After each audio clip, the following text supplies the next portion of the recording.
Thanks for joining us for this webinar, Getting Started with Couchbase App Development. I'm going to try and cover a lot of material in this presentation to kind of give you a feel for what it's like to develop with Couchbase, some differences with relational databases and NoSQL, a quick overview of some basic key patterns, and a quick overview again of MapReduce views. So we are planning on doing a number of webinars, so I just wanted to let everyone know that I am working actually on a whole series of webinars for this quarter. So for things that we covered more generally in this webinar and just touch on, we're going to have much more in-depth content coming soon. So please, check back with the webinar page at couchbase.com. /webinars, and you'll be able to see upcoming webinars as we put them on the schedule, which should be happening relatively soon. Before I get started, I just want to quickly show the Couchbase website. For downloading Couchbase server, couchbase.com/download. We have installations for Ubuntu, Red Hat, Windows, and Mac, and encourage you to use the enterprise release. These little install instructions are how you do the install. And also for setting up SDKs, it's couchbase.com/communities. Excuse me.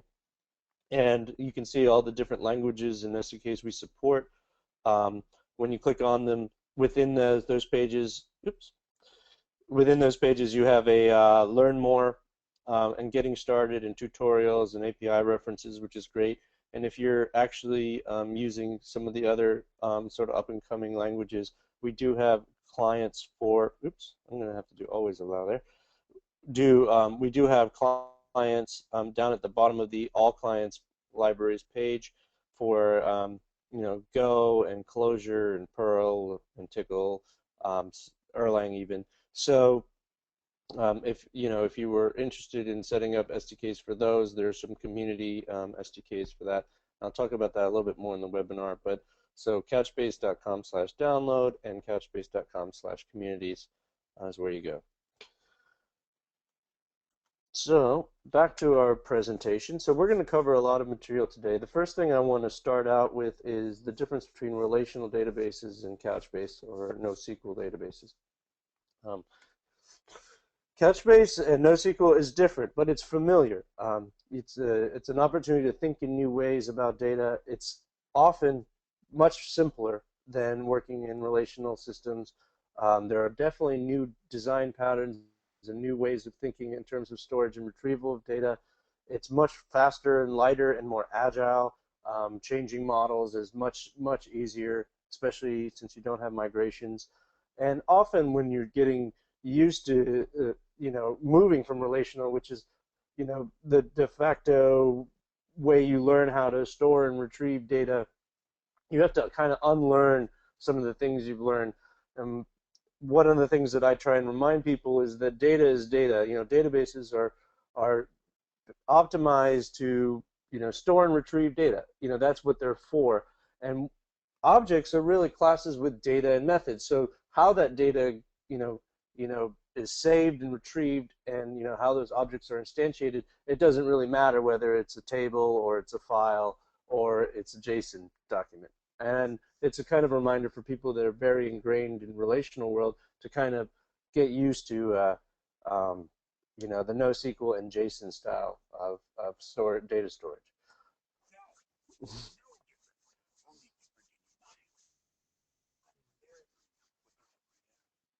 I hope that came through in the webinar. But I often feel like even when I was starting to learn this several years ago, I had to really change my mindset for how data is stored and retrieved and think about things differently. And it turns out it was actually much more liberating because working with relational systems is a significantly more work when creating your data models. So obviously, relational databases store data in tables, n columns of n rows. Table rows have a specific schema. This part is important. Each column has a static type. It has to be defined ahead of time. Those definitions have to happen offline. So when you want to change the schema definition, you have to take the database down, alter it, and then bring it back up. Simple data types are really straightforward, strings, numbers, date times, booleans. They can be represented by columns in a single table. Where things get really tricky is complex data types. So if you have in-memory data structures like a hash table or dictionary, depending on the language, the terminology, or array lists, or nested array lists, that's when things get very difficult in relational databases. It's what Martin Fowler calls impedance mismatch, where your in-memory data structures have don't match how you have to store the data on disk. So there's a mismatch there between your in-memory data structure and your on-disk data structure, which causes problems. So it makes things a lot more complicated. And it requires computation and joins in order to retrieve that data back. So all rows have an identical schema, and the schema changes. Like, you have to take the database offline. You most likely have to do migrations. Sometimes this can be a real royal pain. It can be really difficult. In very large organizations with large databases, established programs, trying to get a new column can actually be quite difficult. It could take half a year. It has to be justified. There's all kinds of things that need to be taken care of. The entire system has to come down, then it has to come back up. So this is kind of the old school, old world way of working with data. The other thing that's important to note is that reading, writing transactions require mutexes and locking. This also can slow things down in high volume transactions or at scale. So Couchbase also stores data, obviously. It's a key value document store. Now you can store simple data types just like in relational systems, strings, numbers, datetime, booleans. But the numbers, datetimes, and booleans are stored as basic 64 encoded strings, and that's important to note, especially the numbers. This comes up in MapReduce views when you want to work with that data. Sometimes you have to decode it. Sometimes you don't. Especially with binary data, you might want to be able to, you have the ability to actually decode that and index things like JPEGs or GIFs. It's quite interesting. What's really great about Couchbase is that you can deal with complex data types. You don't have the impedance mismatch. So in JSON, which is a special class of string, it's also a string. It has a specific format for encoding, complex data structures, nested data structures. Like JSON can contain JSON. It can be nested infinitely. So it gives you the ability to actually, store complex data types much more easily. In Couchbase, there is no defined schema. Schema is implicit, meaning if you create a model in your application, there is a schema implicit in the way that you coded your application and stored the JSON data, but it's not enforced by Couchbase. And all the schema changes are programmatic, meaning you can change schema on the fly. You do not have to take Couchbase down and bring it back up.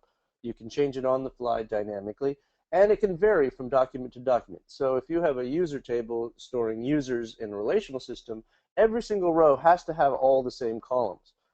In Couchbase, because it's a JSON store, you can actually have those columns vary.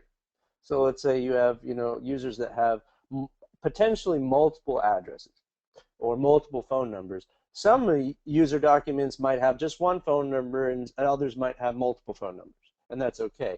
In a relational system with a table, you would actually have to have phone number 1, phone number 2, phone number 3, and you'll have nulls for all the missing data. And it's not as clean and nice as what it's like to work with JSON. So here's an example that on the left we have a Java class, and it has these complex data structures, which I highlighted in red. In RDBMS, in relational systems, it's very difficult to deal with these. You have to separate it out in multiple tables. It's required. You have to do it in multiple tables. And so that requires joins. Joins require computation, and at scale that actually can make your system crawl. So joins can be very expensive. It does depend on what they are, but at scale they can be very problematic.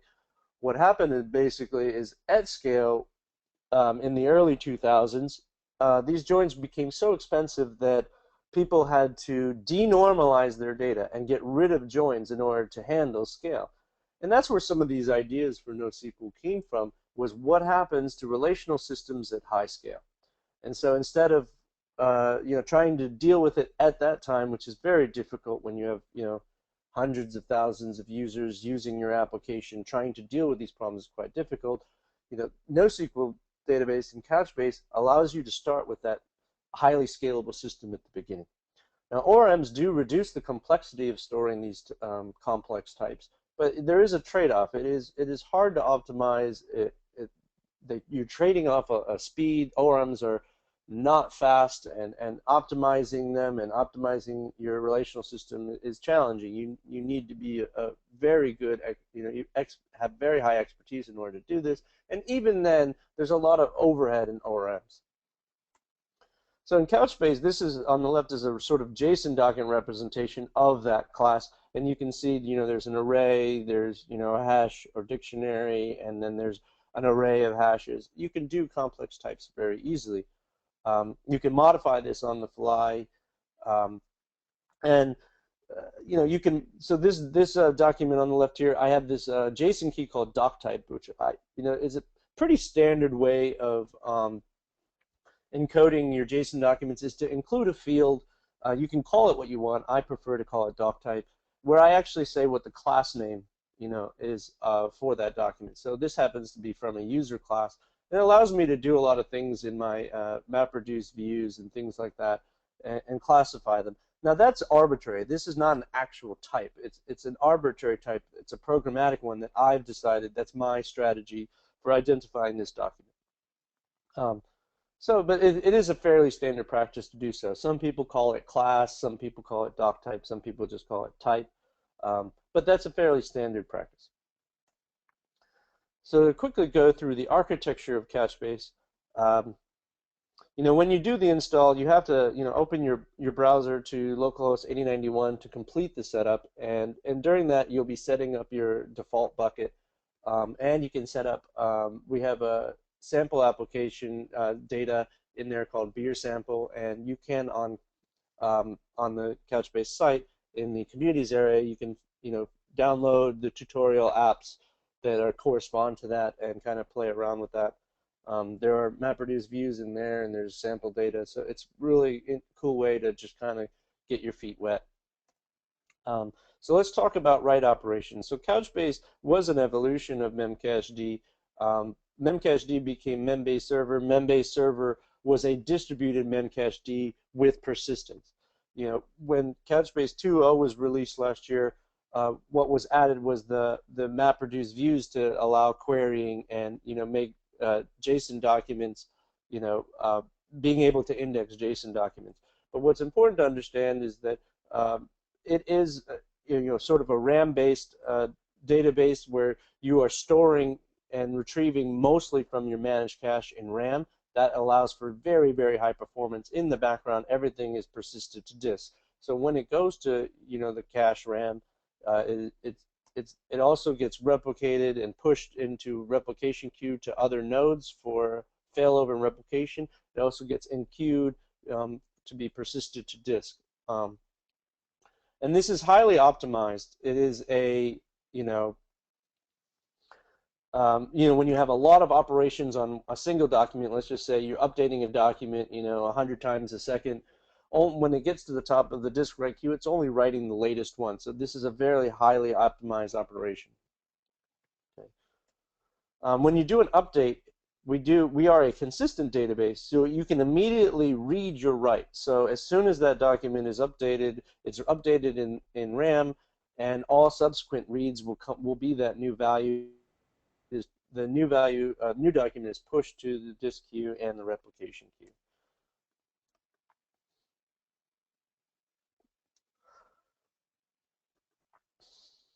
A little bit slow on the animations.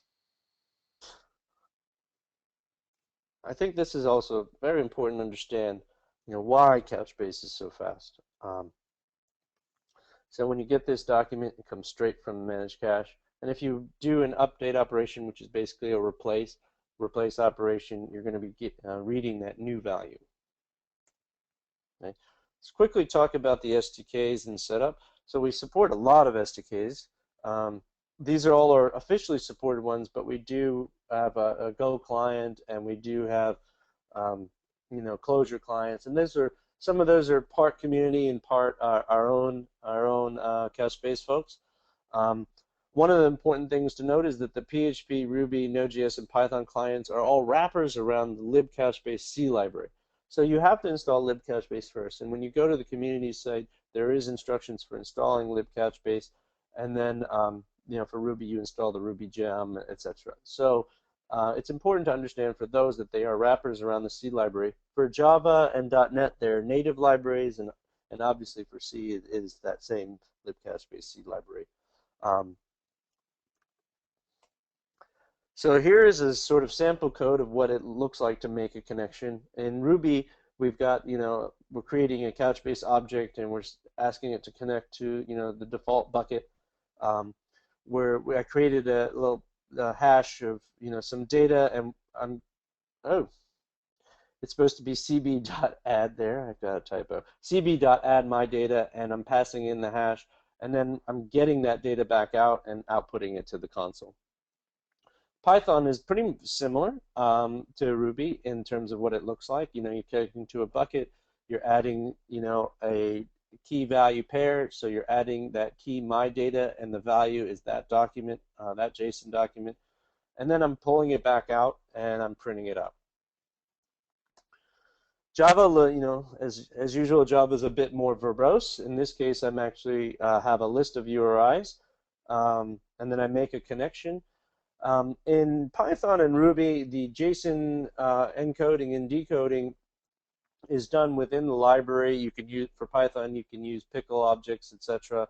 In Java, you actually specify your JSON encoder. In this example, it's the Google JSON, but it could be any of a number. There's probably about a dozen different JSON encoders, like JSON Smart, etc., that all claim to be faster than the rest. In this case, I'm making a hash table with two values, and then I'm converting it to JSON, and then I retrieve it back out near the bottom. So in the case of Java, you have a little bit more control over the encoding and decoding of JSON.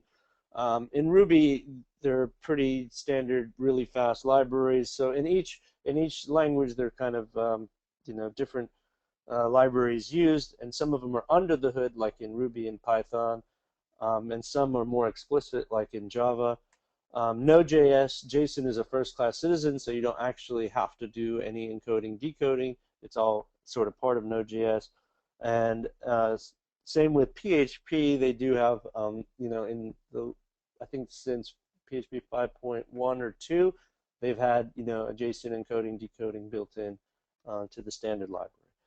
So this is kind of what it looks like to make a connection. They're all fairly similar. You're making a connection, you're doing binary operations, and retrieving the data back out.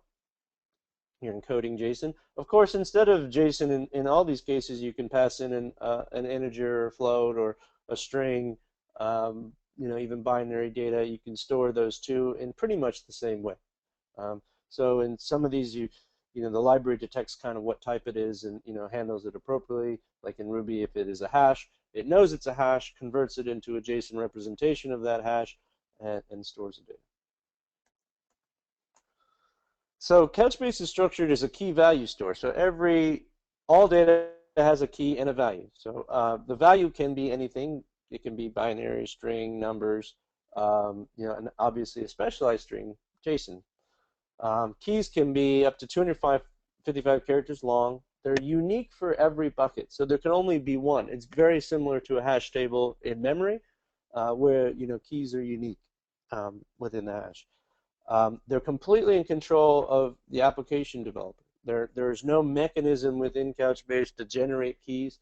There are a lot of systems for generating keys, and I'm going to show you a few key value patterns for generating keys. There's like Twitter Snowflake, and you can use UUID and GUID. There's lots of different ways of generating keys, but there's some strategies for picking how to do your keys, and we can talk about that a little bit. So store and retrieve operations, these are the basic operations of Couchbase. You've got get for retrieving data, set for storing data. And set is kind of it will overwrite if it exists, and then we have two sort of specialized storing operations. One is add, and it'll raise an error or an exception if it exists already. And then there's replace, where raise an error or exception if it doesn't exist already. The compare and swap operation allows you to deal with potential race conditions on a particular document. Every time you store or modify data in Couchbase, a new CAS value, which is a long int value, is generated. And if you use that value to do a future operation, if that value doesn't match, it'll say there's a CAS mismatch, meaning the document has been modified since you retrieved that CAS value. So this is a way of doing optimistic, it's called optimistic locking. We do actually support pessimistic locking as well, although generally speaking, it's not really needed very often, where you do an actual get with lock and then release the lock with a replace operation or set operation, but we do support it. And we also have a couple special data structures and operations, and they're called atomic counters. All these operations for increase and decrease, incr, decr, are executed atomically in order, so they can be used for a lot of things. In gaming, they're often used for points. They can be used for key generation, which I'm going to talk to you about a little bit later. So these are atomic counter operations. They're positive integers. So when you can actually store just an integer and then do incr, decr operations on it. So this is the general workflow: is that you have an object, you're serializing into JSON, you're adding it to Couchbase, and then when you get it back from Couchbase, you get it back as JSON, and you deserialize it back to a user object. And Go, it's called marshalling and unmarshalling into structs, but you get the picture here. This is the sort of workflow you're doing here. Is you're converting an object into a JSON representation, through serialization, storing Couchbase, retrieving from Couchbase, deserializing back into an object.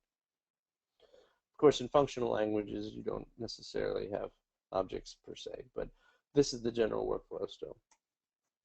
So let's talk about a few basic key patterns. This kind of people are getting started is what are some sort of key patterns that I can use to store data. One of the first things that people try and figure out is, well, what do I use for my keys? So often, you use things like if you have a site that has a login, or an application that has a login, you could actually use that login as the key for the document, because it is going to be unique throughout the system. Things like email addresses or usernames will be unique within the system, and you can enforce it because you won't be able to add two of the same key. So if someone is trying to pick a username, you can easily check doing a get operation to see if that exists or doesn't exist. And if it does exist, you can say, oh, that username is taken. SKUs and ISBN numbers are also anything that is unique to a thing or a noun or a product or a user are good things for using for keys.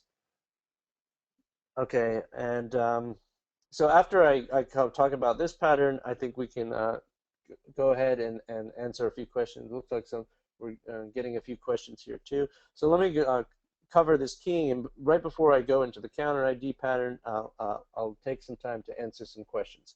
So predictable keys, so what I just described is sort of a predictable key. An email, if someone types their email into a login form, you actually know what that key is, so it's very easy to try and retrieve a document and see if it exists or doesn't exist.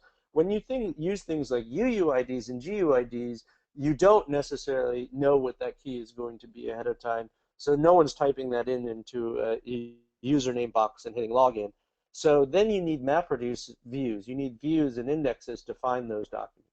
So what's useful about having keys that are predictable is that you can actually use key value patterns and not actually need indexes to find the documents.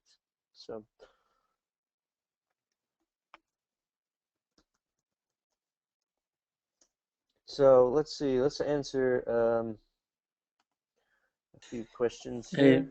Yeah, just if we have a few questions coming, I think we can answer a couple of them now, and then at the end of the session we cover a few more. Sure. Um, so there was a question from Mike, and it says if you can use Couchbase only as a caching layer, as a cache. Oh, of course, because it is an evolution of Memcache. It's actually faster and distributed, so it's more efficient than having isolated Memcached instances on each machine in your app cluster. Um, because it's distributed, you can use Couchbase for that. What's great about the reason the persistence came up way back when Membase was created was to allow for fast warm up of cache. So of course Couchbase is used for that as well as being a database. All across the board, there's lots of applications using it for both. Okay, let's cover another question now. Question from Leslie. What is the possibility and functionality for storing, managing images, or so-called blobs? Well, you can store blobs. We support up to 20 megabytes per document. You can do interesting things with views to actually index them. You can store them within JSON because they can be base64 encoded, although that makes their sizes a little bit bigger and you're decoding it. In terms of if you take a JPEG and you base64 encoding it, you're actually adding a little bit of size to it, to that blob. But yes, you can store blobs in Couchbase, and it's quite a common use case to do so. Um, Perfect. So we have a few questions about indexing and views, but I think you're going to cover them in the second part of the presentation. So let's continue with the session, and then we stop at the end for more Q&A. yeah, that makes sense. Yeah, I'll answer view-related questions after I cover them. Okay.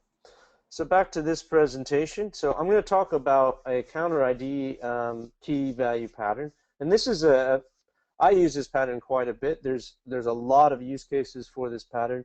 So the way it works here is your application is actually doing two operations. First, it's doing an incr only. It's only incrementing a counter. It's never decrementing because you never want to reuse this counter of the same number twice. So you're basically creating an ID by increasing this counter. So if this counter, this key was value was 0, when I do an incr now it's going to return 1. So now the new ID is 1.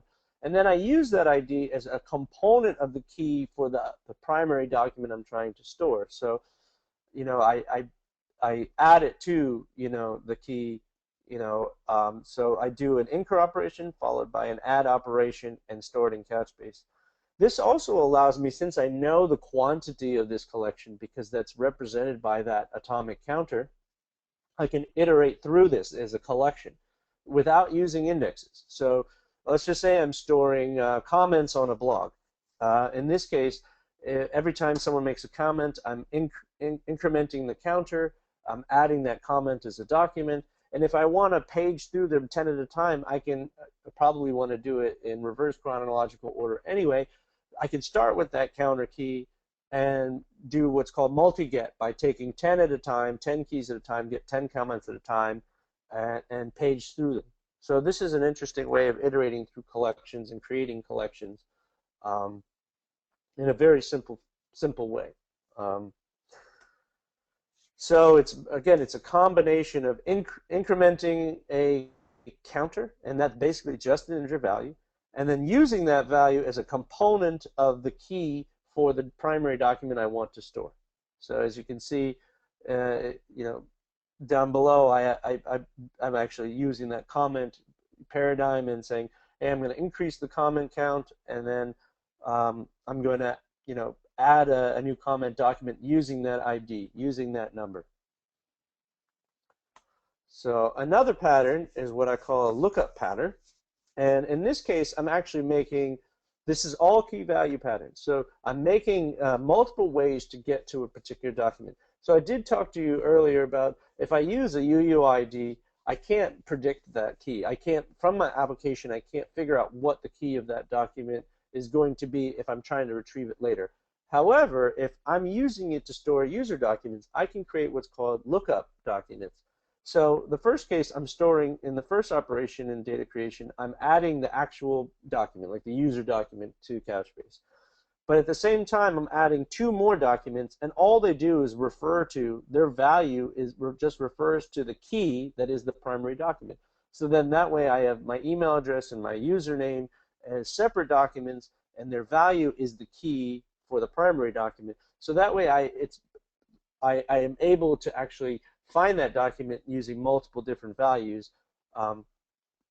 So in the data retrieval, it's a 2-step operation. First, I get, based on my lookup, I get the key of the primary document, and then I get that primary document. And binary operations in Couchbase are so fast. There's no computation at all. It is basically hash table lookups. That these operations are very inexpensive. They're sub-millisecond operations. They're not like joins. They're not like where clauses. They are much faster. So having multiple operations is a trivial thing. It's not. That's one of the things that when I was moving from relational to Couchbase, you have this sort of feeling of relational databases. You should query it and use it as little as possible. Do operations as little as possible. Get as much data as you can at a time because it's going to be slow. You don't want to have huge impact. And Couchbase is quite different because these operations are on the wire and binary and so fast that actually having multiple operations is quite common. So that's one of the things of getting used to when you're changing from relational to Couchbase is getting used to how fast things can be. So in this case, I have a primary document, and then I have n number of lookup documents, and the values of those lookup documents are the key of the primary document. Lookup documents don't have to be JSON. They don't need to be JSON. They can just be literally the string key of the primary document. And retrieval requires 2 get operations. First, you get via the lookup, and then you get the primary document. Then you can also combine these 2 together and use basically counter ID. So if I'm going to create a new user, I'm going to increment the user count. I'm going to add the user document using that ID from the count. Then I'm also going to add 2 lookup documents that refer to that ID as well. So, this is a way of combining the 2 together. I mean, you can still use UUIDs. In this case, there's not a particular advantage to use UUID versus a counter ID, except UUIDs are much longer key length. So you're going to use up more metadata RAM with really long keys when you don't really need really long keys. So this is kind of a way of, it's a very tiny, difference in footprint, but it reduces the memory footprint if you use something like this. So, but you can use this in other ways. So this is these 2 patterns, the counter ID and lookup, are very useful patterns, and combining them together is also useful. And I think it's very helpful for people getting into Couchbase to understand at least these 2 primary key value patterns. So some of the pros of doing this is that the binary operations are overall faster than larger volumes of view queries. Querying indexes versus doing binary operations are 2 different things. And binary operations are generally almost always coming and going to RAM, while view queries are coming from disk. Now, the operating system will have file system cache to make view querying will make it faster because the OS itself will optimize this and use RAM for view querying, but it still can't compare to the speed of binary operations, binary CRUD operations. So it's very useful for this. This is also always consistent because you're using CRUD operations, you're reading your own writes, and one of the maybe drawbacks is that you're increasing your number of documents. So that means there's a little bit more metadata usage in RAM. So for the most part, most people don't. This is a non-issue. It's a trivial issue. It really depends on whether you're going for a very high performance, highly scaled application like an ad serving network, where you really don't have the capacity and you don't have enough milliseconds to actually get results back to do anything fancy with indexes. In those cases, binary operations are the way to go. So now we'll talk about views. and we'll kind of close off and leave some time for questions. Um, so views are indexes. So indexes are, optimized data structures and methodologies to enable access to data, to be able to find data in different ways. Card catalogs and file folders on your hard drive is a way of organizing, even when in your Notes app having categories. All those things are actually indexes. They're ways to organize data so you can find it faster and easier. Views are pretty much the same concept. So in relational systems, indexes are doing exactly the same thing. It's just a way to speed up finding data. You're picking a few columns out of your many columns in your row that you are going to be looking things up by, and it creates a special data structure to be able to do that. So in Couchbase, views are working the same way. In almost all database systems, storing data and indexing data are separate processes. Indexes in relational databases are generally optimized for the data types that you're indexing on. In Couchbase, because we're talking about potentially semi-structured data, and some documents can vary from other documents, we use a MapReduce technique. Which is common in all big data systems, to be able to iterate through, collections of data, find elements that match particular criteria, and add it to a result set. So in Couchbase, our map functions result in an index. So unlike things like Hadoop, we're not doing a batch processing and nested processing to generate a general result. We're actually using this technique to create a specific data structure for querying in an index form. It's a B+ tree on disk. So all documents within a bucket pass through all map functions defined. And that map function also decides whether it gets included or excluded from the index. Our map functions are written in JavaScript. This is kind of the structure of what a map function looks like. It gets passed in the document and the document's metadata. The metadata would be its key and its type, whether it's JSON or base64. And then the emit function actually pushes it out into the index. So it's basically another way of thinking this, and B trees and rows are actually kind of similar, is that we are creating a row with two values. The first value is the index key. It's not your document key, it's your index key. It's like your primary column on your in your table. And then the second parameter of emit is the output value. So just to give you a quick example of what this might look like. So here I have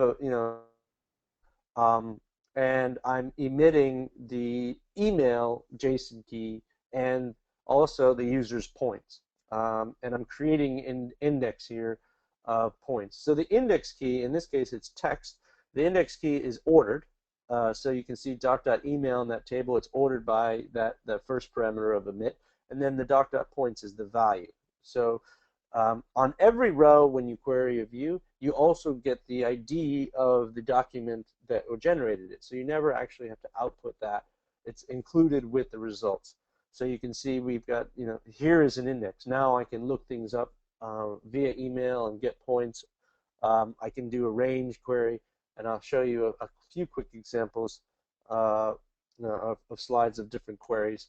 And here is also what's called a compound key index, where this first parameter is actually an array, and what it's doing is taking the timestamp and taking each from the largest to the smallest, year, month, day, hour, and minute, and creating an array of those values from a timestamp.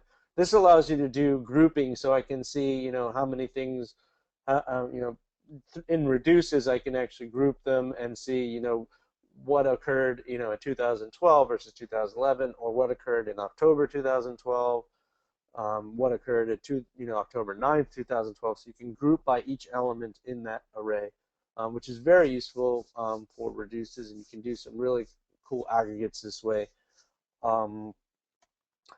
So here are some, querying examples. So one of the most common queries is a range query, and here I have two parameters I'm passing to my range query, the start key and end key. These keys are not document keys. These keys are actually my index key, and here I'm going from B1 to ZZ, which includes um, all these entries in my view. And then if I change, a little bit, and I go to ZN, I only get the fewer results because it's based on the start key and end key range. And then I can also do a single key match and just match up one particular item with just the key parameter. And then I can also have a set match where I match keys, within an array set. So I'm going to try and finish up with the sort of the benefits of key value patterns versus views. So views can do a lot of things that key value patterns cannot do. That's important to know. You cannot do everything with key value patterns, but you can do a lot of things with key value patterns, and it's it can be very performant to do so.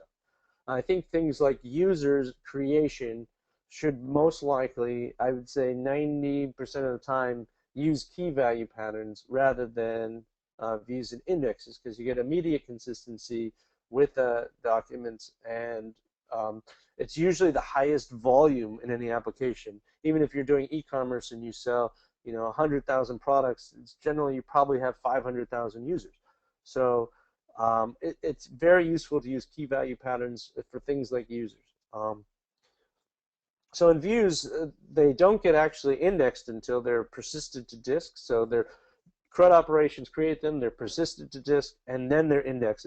They're indexed in batches, and they're indexed incrementally. So it'll index, it'll create the index at the beginning when you define the view, and then as CRUD operations happen, it'll incrementally index since that last batch. What's important to note is that there is a time gap between your CRUD operation, persisting to disk, getting in the next indexing batch, and then showing up in your view query because it has been indexed. So because of that time gap, is defined as eventually consistent. Your indexes, and this is actually true in almost all database systems, your indexes are always eventually consistent because CRUD operations happen first, indexing always happens later. So unless you're going to do scans and only do things off disk. So if you want high scale and high performance, it's going to be eventually consistent. So your data is still consistent. Your data is your documents, and your indexes are eventually consistent. And they catch up with your documents, as fast as they can in batches. This is one of the reasons why I say use key value patterns for users, so you have immediate consistency with that. So key value patterns use binary CRUD operations, so they're very fast. Documents are consistent. If you have race conditions, you can use optimistic locking using the CAS operation. They don't have a time gap. You're always reading your own writes. And even as data gets larger and you have more and more data, huge amounts of data in Couchbase, latency is not affected. And that's also important. That's very useful for many things. And you can still create views off of these documents. So it's not limiting you. Even if you use a key value pattern, they're not mutually exclusive. You can still create views on these documents. So you can have lookup patterns and users and still also create a view for when users were created. What if you want to see the last 1,000 users that were created in order of timestamp, you can still do that. You can create an index of all the signups and see how many people signed up in October and November and December, etc. You can still do all that with indexes, so it doesn't limit you. So now we've gotten to the end. I had to cover a lot of material in a very short amount of time. I hope I was clear, and I'm going to take the rest of the time to answer any questions that came up as best as I can. We'll spend a bit of time on that, and if there's some questions that didn't quite fit into this webinar in terms of me actually talking about and answering the questions directly, I will follow up over email. Thank you, Jasdeep. Yeah, we have several questions. We try to cover as many as possible. So going back to the Couchbase operation, what happens in a case of node failover? Are you talking about the binary operations? Not just the normal operations of the of Couchbase server. So what happens in case of a failover? Do you lose the data, or how that works? Um, there's an extremely unlikely tiny window in which you can, and that is basically when you set up Couchbase server, you set it up. Typically, if you want to be fail-safe, you set it up with replicas. If there's a potential time window of an operation succeeding and a node failing just at that moment, but not making it to the replication queue, it's an extraordinarily tiny window. That is possible. But other than that, for the most part, no, because you set up replicas and it gets into replication queues on other nodes. So you do have copies of your partitions of data on other nodes as well. Great, thank you. So another question that we have is, does Couchbase support connection pooling? And generally, that's not required. I mean, in some cases, you can, and you can create multiple connections, but you generally don't need to do that actually because the operations execute so fast over the wire that one client per application server is generally enough. There are cases where it's when you're forking processes and stuff where you might need to consider you know, like if you're doing a Python um, evented programming, you might want to make a connection after you fork your G event processes and things like that. It can get a little bit complicated when you're doing process forking, but for the most part, one connection per app server is generally enough. In very high demand applications, you can have more than one, but you would just basically create a quick pool yourself. I mean, it's very easy to do. You can do a rotation. Thank you. Another question, still from Leslie. Could I install Couchbase on a virtual machine like on Amazon? Oh, of course, and we actually have AMIs on in the Amazon Marketplace, which come pre-configured for Couchbase, which makes it even easier to do. It's like a one-click deal. Um, we have the free edition and the enterprise edition as AMIs, and the enterprise edition, I believe, also includes support as part of its pricing, but obviously the community edition is free. That's what I recommend. I mean, you can do it yourself very easily. If you have a preference for a particular OS, for instance, and you want to do it yourself, it's very easy. But the AMIs make things really even easier. Thank you. Okay, we have a question from Golf. This might be a long answer, but maybe you can try to squeeze it in a short Okay, sentence. So, sure. how to move from relational database? So, if you have an existing database on MySQL, how can you move to Couchbase? Any tool or advices for that?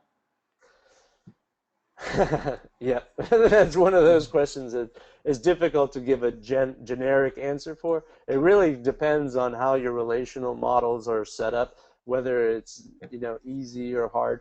For the most part, I generally recommend beginning to use Couchbase as a caching layer.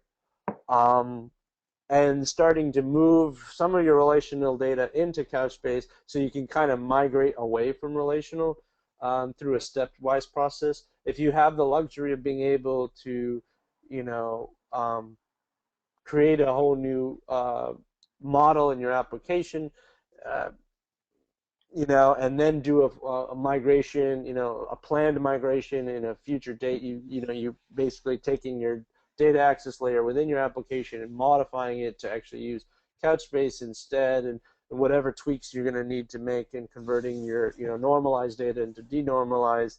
Um, that's a really one of those tricky questions where in one case it's really easy because of the way their relations are defined, and another it's a little bit more challenging. But it actually happens quite a bit. So it's definitely doable.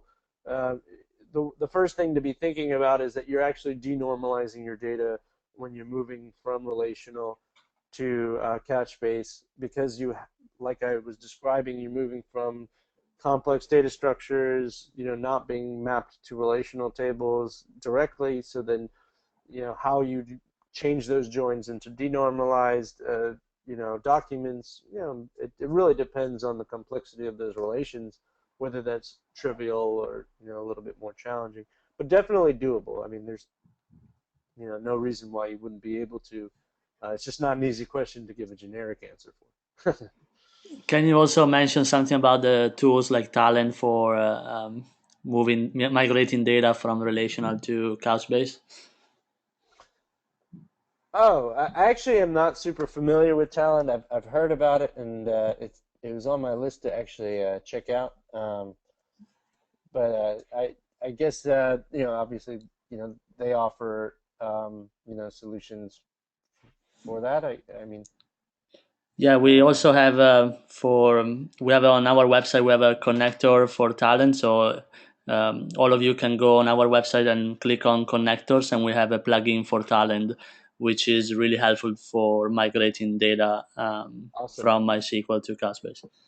I need to actually try that out myself. I haven't done that one yet. And so, what about using MySQL in parallel with Couchbase, like you just mentioned? Oh, I don't think there's a problem with that at all. I think um, you use the right tool for the right purpose. I think prior to the early 2000s to now, you really only had one choice. And with this explosion in data storage and programming languages and frameworks, and the internet has exploded, and there's so many different technologies.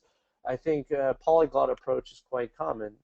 For instance, I often use Couchbase and Neo4j together because graph database like Neo4j is so specialized that you can't do that with relational or NoSQL. I guess they're all categorized, or document databases. Those graph traversal queries are very particular to graph databases. And so I often use those in combination on Couchbase and Neo4j. And I think using MySQL, I generally, what people do are using Couchbase for the scale critical parts, and that's what it's very useful for. Of course, you can use it for applications that don't need as much scale because it's very agile and flexible and easy to work with, easy to develop. When you're developing your model, you don't have to do migrations every time you change your mind. It's really great in startup situations where you can really adapt really quickly to your evolving data model, and you're making changes constantly. So, I think that there's like a sort of a balance there. And if you need MySQL for something, use MySQL for something. So I don't think there's a problem with that. Of course, you're adding more work to your DevOps workload, but you know, there's no reason to not think about both if that matches your situation. But obviously, it's much easier to just use and maintain one data store. Perfect, thank you. And so, what are the best use cases for Couchbase, in your opinion? Well, there's a lot of them. I think that obviously anything that is going to have high demand, high traffic, high scale. I mean, it's a no-brainer in those situations. A lot of gaming companies uses for that reason. Ad networks uses for that reason. Um, you know, things that we've got companies that using it for IMing applications, things like that. Serious high volume. Orbitz is using us. They reduce their costs. They increase their database availability. So there's a lot of use cases for Couchbase. I think even simple sites are actually I can develop sites much faster using Couchbase than I could with using even SQLite or MySQL, because I never have to deal with migrations, and I basically am staying in my model the whole time. I don't have to, make all these table definitions, and it ends up that I'm working much faster and getting models done in a fraction of the time. So there really are a lot of use cases for Couchbase. There are financial institutions using us. People use this for caching. People use this for any number of things, image store. You know, there's so many use cases that Couchbase applies to. That's again, that's also a hard question to answer. There's a lot of sweet spots. A lot of sweet spots. And another question is, how can you modify documents on the fly in Couchbase? Well, when you're doing your replace operations, you basically, your entire documents are being transferred. When you do a get, you're pulling your entire document down. When you do a replace, you're pushing an entire document up.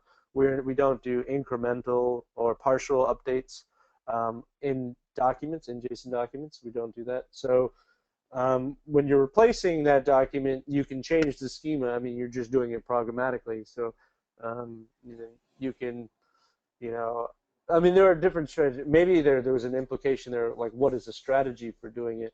Well, one of our customers does, and this is also pretty common, is to have also a version JSON key in your document. So this document is version 1, and you want to migrate your documents over time. You can do it, on demand by saying, well, if this is version 1, I want to add this new JSON key, whatever, this array or this value. I'm going to also change this to version 1.1. So that way you're also tracking, what documents have changed and haven't changed. You can also do sort of a batch operation, kind of cron job like, where you actually modify all your documents at once. But of course, during this time, Couchbase is online, so you can do this programmatically, and you don't have to take Couchbase down, which is really valuable. You don't have to see any, hey, we're down for maintenance for 12 hours, every Tuesday, to do these sort of changes. You can actually do them on the fly, which is excellent. Yeah, more uptime means more money.